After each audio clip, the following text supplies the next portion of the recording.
Yan, tas baba. Yan. Kaya mo yan. Sige, kaya mo yan. Parang minarder na to. Inumin yan. Buot, anong uhaw? Hanapan mo na yung mata. Ito. Yung kamay. Gusto na yung kamay. Baka yung kamay ay. Uy! Isang malakas na ano lang. Ay, yung kamay. Sige, sige. Bakit kayo? Sige, kaya. Ito na, game. Oo, kayo nga. Nakakanga kayo eh. Kaya hindi ko ba. Wala na nga. Sige. Ang galing! Inumin yan. Isang practice lamang. Marunong, baka marunong talaga ano, bago marunong pala no? Ayos, mas madaling magbiyak.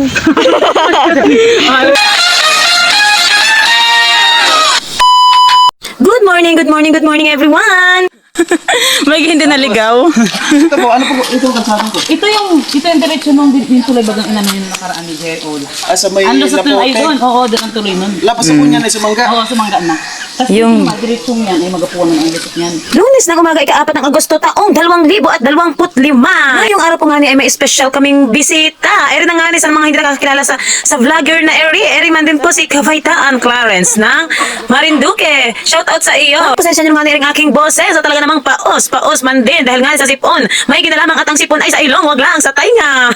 Yung mga oras po na yan ay talaga namang kami nag-airguhan na. Sa daan pa lamang ay nag-airguhan na. Akala mo ba yan naman ay matagal nang magkakilala. Napag-usapan nga namin kung anong gagawin naming content. Pero bago ang lahat ay i-follow nyo muna si Idol Kavaitaan Clarence para naman mapanood nyo ang kanyang mga vlogs na talaga namang kainaman ang ganda. Ilalibot nga niya ang buong Marinduque para isa-isahin niya ang lahat ng content creator para mas makilala at malaman ang buhay sa likod ng camera. At rin nga ni kami ay pang-anim na content creator na kanyang pinuntahan. Ay good luck sa agawin nating content. Ay talagang ikaw iapagsalungahin namin sa bundok kapag lukarin ka namin.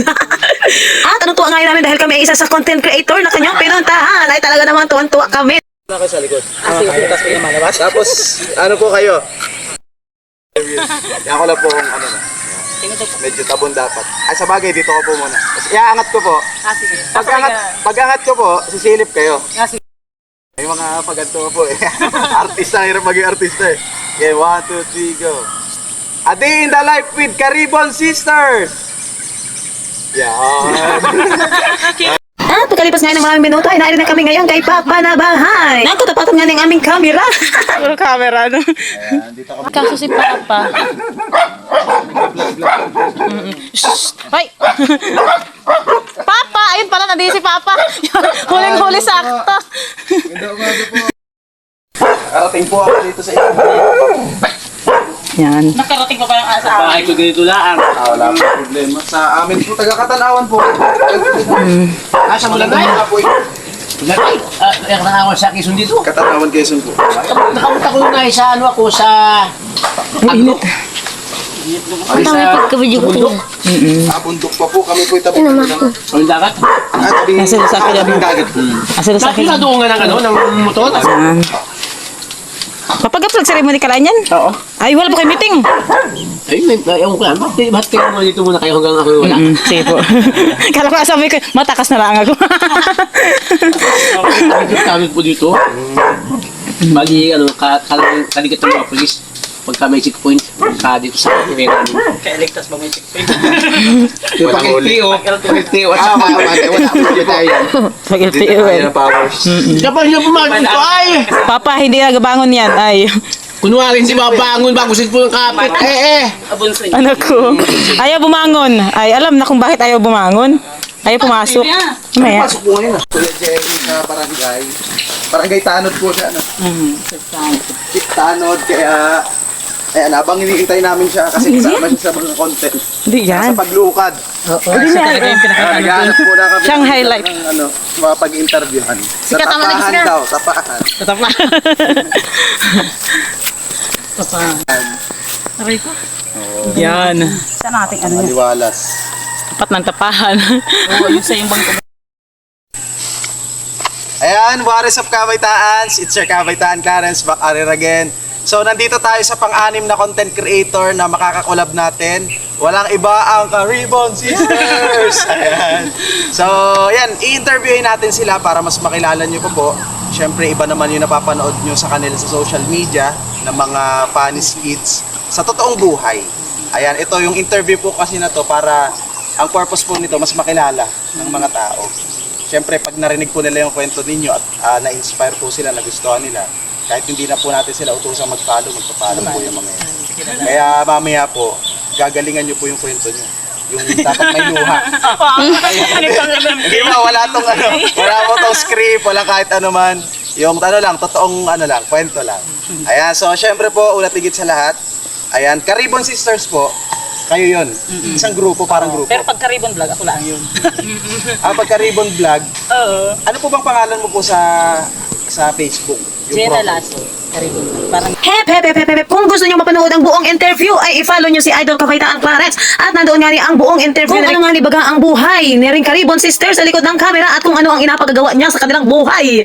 At kung kailan sila nag-umpisa at kung bakit Caribon Sister ang tawag sa kanila. Panoorin ninyo sa kanyang vlog. At naroon din nga ni kung ano ang pinagkaiba ng aking kakambal at ako. at 36 followers pa pare. Papalo po ang page. Papalo ng aking page, Maglulukad Girl. At saka, shoutout po sa inyo lahat. Salamat po sa inyong suporta. Sana patuloy niyo akong suportahan. Ay, naman galing. Parang script. Sinabi ko na po ay isang linggo yun. Thank you for watching. Ayan, narinig natin yung kwento nila at mas nakilala natin ang Caribon Sisters. Abangan nyo pa yung mga susunod natin na episode. Peace out. Ayan, thank you po. Ate Jeline, Ate Jenna, ayan. Thank you. Actually guys, nauna yung interview bago yung A Day in a Life. Kaya, ayan, ano pa lang kami, maglulukad na kami after nitong interview. Yun lang. Thank you. At pagkatapos nga niring interview ay dahil wala pa si Papa at nasa flag ceremony pa ay ano nga ning agawin ng Caribon ay alam naman ninyo at nakilala ninyo kami sa pagsayaw-sayaw at pag-igwad-igwad. Na nga ni at walang nagawa si Idol Kavaitaan sa amin. Napasayaw din man din. O,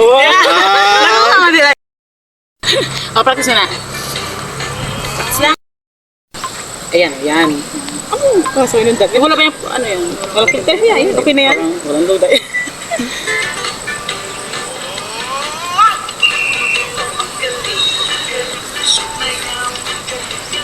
Yo.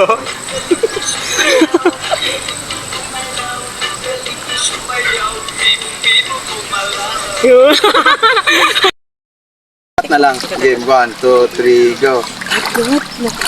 Saan ba kayo? Dito. Ako dito. Eri pala. Game. 1, 2, 3, go. Good na. Anong pagod? Ay. Okay. Okay. I-add na lang. At dahil nga ni tanghali na ay gahuli muna kami ng aulamin. Man para papa. Kahit di na. At saan kayo? Ano pa pa? Agad Hindi na per se. Wala hibo. Kailangan hulihin eh. Nagsapan naman. Mama lang. Mabait ka pa. Mabait ka saka ano? Sabi, sige, katayin nyo na ako. Wala. Git na lang yan, oh. Wala nang malaking So, sobrang bait naman ni Re, oh. Tapos ano siya? Wala nang balahibo, agilitan na lang. Oo. Patay ka. Yari ka ngayon. Ang bait. Oo. Sumama siya talagang kusa. At pagkatapos nga din ng maraming oras na pagluto ay ere na nga ni ang inagan. Oh, makain na po. Eat all you can. Budol fight nga ni kita ngayong araw. Ngayong araw lang po yan. Kaya sulitin mo na. Lalo ang ulam ay adobong manok. Minsan lang yan sa buong buhay natin. Kaya naman sulitin mo na. Dahil lagi ang ulam natin, karaniwang ulam natin lagi ay tunsoy at gulay. At ito na ngayon talaga ginaang pansit. Pansit na talagang para anong itim. Sino nagluto niya? Bakit ganyan ang kulay niyan? Para yan ay nang alat. Joke lang. At bago ang lahat ay hotdog na pampahaba ng buhay. Paus. Video nga niya muna bago kumain. Kahit di kayo gutom na gutom, ay mapicture muna. Jirin. Saan na tayo kita? Ay, di na sa idol kaya yung sa kabilang area. Ay, hindi pala kita talaga. Ano ba? Kita ulo. Ay. Hindi ka kita! Ay, di ba pala? Nakatayo mo. Hindi ka kita! Wala. Kahit mga 5 seconds. Ano, nasaan na? Ba't hindi mapindot? Baka wala. At nahulog nga ni. Pang i-video. Ganere. Hindi, hawakan mo ng ayos. Ay, nalaglag. Ulog. Sige. Dito natin lagay sa gilid. A few moments later. Ito maglupas. Lupas mo tawag. Baltan. Paano nga po? Ang ano? Tuso lang muna.